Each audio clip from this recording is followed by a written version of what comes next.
So the future of the past seems legit.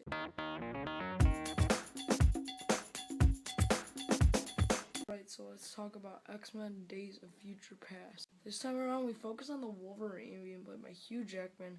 He has to go back in time to try to stop Magneto from joining the Sentinel Army, and he tries to have Magneto stay on the X-Men side and not go to the evil Sentinel side.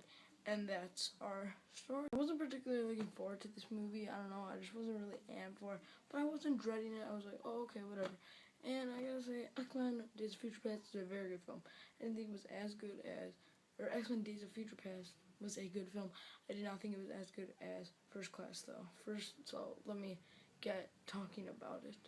First of all, the acting in the movie. The acting by everyone is great, as in the first film. I mean, James McAvoy and Michael Fassbender have perfect chemistry with one another, as being Professor X younger and Magneto younger. They have perfect chemistry with each other in this film. Jennifer Lawrence as Mystique is probably one of my favorite actresses in this film. Patrick Stewart as the older version of Professor X. You don't really get to see much of him or Magneto's older version. I mean, we only see like a few scenes with them, but still they're really good for what they're in. And Ian McKellen as Magneto. Hugh Jackman as Wolverine. He really is the main character in this movie. He goes back to stop, like I said, and he does a really good job being the main character. Definitely empathize with him, and you see him trying to stay in this one certain mindset, because if he gets angry at anything, he's not gonna be in the trance that Ellen Page sent him in to get into the past. So that Nicholas Hoult as Beast, I thought it was pretty good in the movie.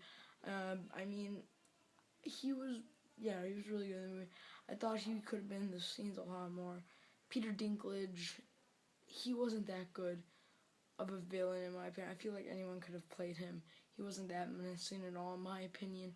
I feel like he just had people do the work for him. Yes, he came up with the basic idea of the Sentinels, but I don't think it was executed properly to make us fear this character, Peter Dinklage. Like I said, I feel like it could have been anyone that played him.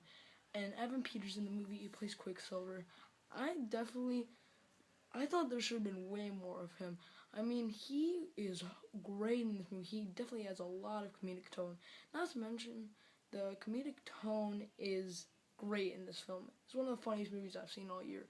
It's hilarious, and Evan Peters definitely gives it that vibe. So the acting, for the most part, well, actually everywhere the acting is really good. In the movie, it's written by one of the writers is also one of the directors of the film, and it is written very well. These are very powerful drama scenes. The comedy is done perfectly, and really you don't really write action, so the comedy is done great, and the drama scenes really get to you, and you're feeling this tension inside your heart, like, oh my gosh, this is really sad. But like I said about the directors, we have Bryan Singer and Matthew Vaughn.